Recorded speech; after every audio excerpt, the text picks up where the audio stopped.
A casa do lobisomem. Numa pequena cidade americana, viviam dois irmãos gêmeos, George e Max. Embora gêmeos, eram dois garotos muito diferentes. George era focado, obediente, estudioso e tranquilo, enquanto Max era disperso, desobediente, relapso e inquieto. Todos os anos, nas férias de verão, ambos iam para a casa de campo do avô paterno deles, o vovô Norris. Vovô Norris tinha uma predileção por Max, pois aquele neto dava ouvido às suas histórias de juventude, onde ele contava sobre as confusões em que se metia, brigas, namoradas e aventuras. Já George não dava muita atenção, pois embora achasse que vovô Norris não inventasse as histórias, era nítido que ele as aumentava, além do que, todos os anos eram as mesmas, ele já sabia decor e salteado. Numa manhã do verão de 1988, George e Max saíram para explorar a floresta e apanhar algumas frutas silvestres.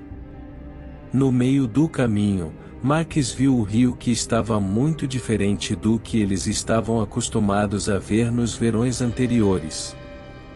O rio estava muito cheio, o seu nível estava nas margens, havia chovido uma semana direto nas cidades mais altas que desaguavam nele. Num piscar de olhos, Max saiu correndo em direção ao rio, chamando George para ir junto. George gritou para ele ter cuidado, mas iria apanhar as frutas. De repente, um grito de socorro. Era Max pedindo socorro a George, que correu até o rio e só achou o par de tênis do seu irmão. Max havia desaparecido, foi dado como morto por afogamento, seu corpo nunca foi achado. Vovô Norris sempre culpou George, dizia que ele jamais poderia ter deixado seu irmão gêmeo ter ido sozinho até o rio, que se ele estivesse lá, estariam os dois vivos. Eram dois garotos de 12 anos de idade, um colhendo frutas e outro tomando banho de rio, não havia culpados. Passaram-se 25 anos, vovô Norris veio a falecer já muito idoso. A família dividiu os bens, tocou para George, justamente a casa de campo, lugar que ele não ia desde o incidente com seu irmão Max. Aconteceu que, George retornou à casa de campo que herdou após a morte do avô. A propriedade estava em ruínas, tomada pela natureza selvagem e memórias assombradas. George, agora com 37 anos, planejava reformar a casa e vendê-la o mais rápido possível, pois não queria ter qualquer ligação com aquele lugar sombrio. Assim que George pisou novamente na antiga propriedade, uma sensação de inquietação o envolveu. Ele relembrou as histórias do avô, que dizia que a casa era amaldiçoada por forças obscuras e que algo maligno espreitava as sombras. George tentou descartar essas histórias como meras superstições, mas uma parte dele sentia que havia algo de sinistro naquele lugar.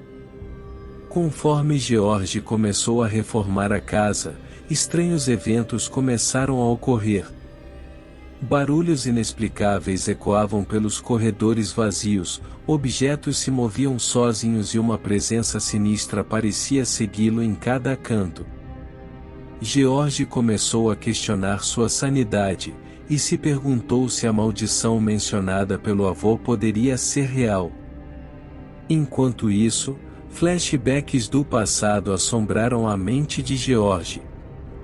Ele relembrou a tragédia que ocorreu 25 anos atrás, quando seu irmão gêmeo, Max, desapareceu no rio próximo à casa.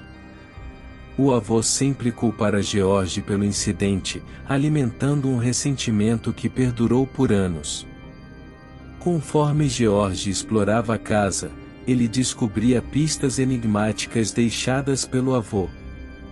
Ele encontrou um diário antigo onde o avô mencionava uma força sobrenatural que habitava a casa, e como o espírito de Max poderia estar aprisionado ali. George, embora não acreditasse naquela narrativa, começou a se questionar se a morte de Max foi realmente um acidente, ou se algo sinistro estava em jogo. Enquanto a escuridão envolvia a casa, George se viu confrontado por visões aterrorizantes de um lobisomem, cujos olhos amarelos refletiam a mesma intensidade dos de Max. Ele se convenceu de que havia alguma conexão entre a casa, o avô, ele e seu irmão Max. A visão daquela criatura feroz era uma incógnita para ele. Na quinta noite, George ouviu uivos arrepiantes e barulhos no entorno da casa. Sentiu que algo estava ali fora, ouviu passos pesados, respiração cadenciada e arranhões na casa. Espiou pela janela e viu aquela criatura descomunal, rondando a propriedade. Ela não tinha nenhum receio de nada, parecia conhecer bem o local e não ter a quem temer. No dia seguinte, George estava determinado a desvendar os segredos ocultos daquela casa. Enquanto reformava a casa, ele começou a investigar a ligação entre a maldição, seu irmão desaparecido e o avô.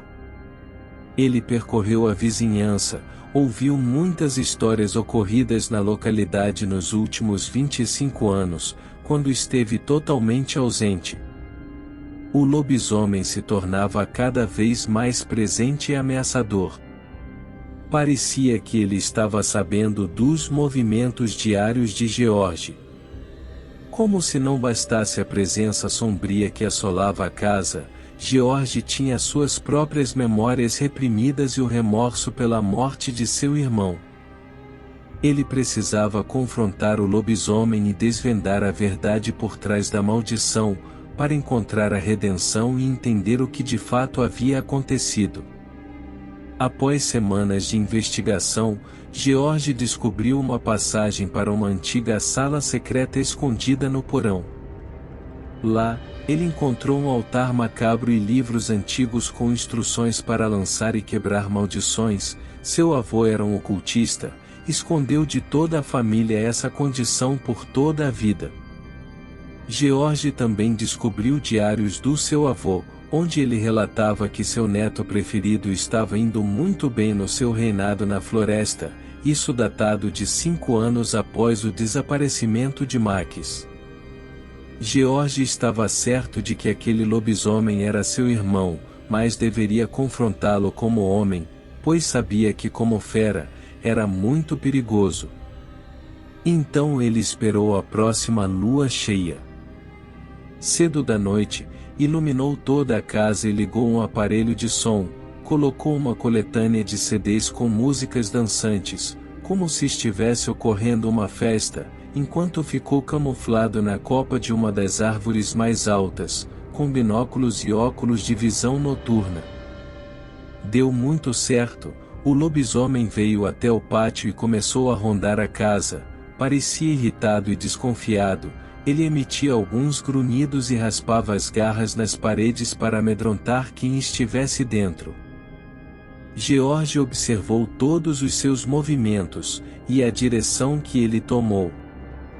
Na manhã seguinte, foi seguindo as pistas, até encontrar uma casa de madeira, totalmente isolada, perto do leito do rio. Não percebeu nenhum movimento. Estava armado e confiante, sentia que estava a poucos metros de resolver algo que lhe atormentava a vida inteira. Ele deu um chute na porta e adentrou na casa. Ali encontrou seu irmão gêmeo, com um semblante bem mais judiado do que o dele, barbudo, cabeludo e com algumas cicatrizes na testa e no pescoço. Eles se olharam por alguns segundos, começaram a chorar e se abraçaram. Max imediatamente disse que havia sido ele, o vovô Norris, quem trouxera aquela maldição sobre ele. Foi tudo combinado aquele sumiço no rio. Ele era um adolescente, e acreditou que seu avô era capaz de lhe dar alguns poderes sobrenaturais. Além disso, o vovô Norris tinha prometido lhe dar a casa de campo quando fizesse 18 anos. Ele participou de um ritual onde foi amaldiçoado como um lobisomem. O intuito de vovô Norris era dominar o neto, ser reconhecido como influente no meio dos ocultistas e subir de nível na irmandade deles. Max disse que quando jovem, implorava para o vovô Norris desfazer a maldição, pois queria ver seus pais, amigos e dar um fim naquela vida de fera que não levava a nada. Mas vovô Norris não dava ouvidos a ele, e sempre dizia que ninguém gostava dele, pois, muito cedo, com poucos dias, pararam de procurá-lo e o deram como morto, somente ele era capaz de gostar de Max. Max ainda disse que logo que soube da morte do vovô Norris, sempre rondava a casa, pois sabia que lá, na sala secreta, estavam as instruções para que ele deixasse de ser amaldiçoado. Mas ele mesmo não poderia entrar lá, se o fizesse, seria acometido de uma doença mortal antes mesmo de reverter a maldição. George estava paralisado, sem entender como um homem tão cruel como o avô deles, foi capaz de trair seus pais e demais familiares e de ter acabado com a vida de seu irmão gêmeo Max. Prontamente ele foi até a sala secreta na casa e pegou tudo o que havia escrito lá, desde livros, diários, anotações e objetos. Levou tudo para a cidade e procurou a ajuda de pessoas que entendiam sobre quebra de maldição.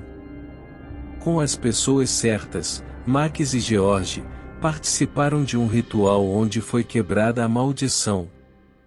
Aos poucos, George foi preparando seus pais, para que a revelação da existência de Max não tivesse o efeito oposto ao desejado. Depois de 2 meses de preparação, Max se apresentou aos pais na companhia de George e revelou tudo o que havia acontecido durante todos aqueles anos. Eles se abraçaram, choraram, celebraram e só queriam uma coisa na vida: recuperar o tempo perdido em família. Essa foi mais uma história envolvendo lobisomens, onde os segredos ocultos da família são confrontados e a coragem de enfrentar as próprias sombras se revela como a chave para quebrar a maldição e encontrar a paz interior.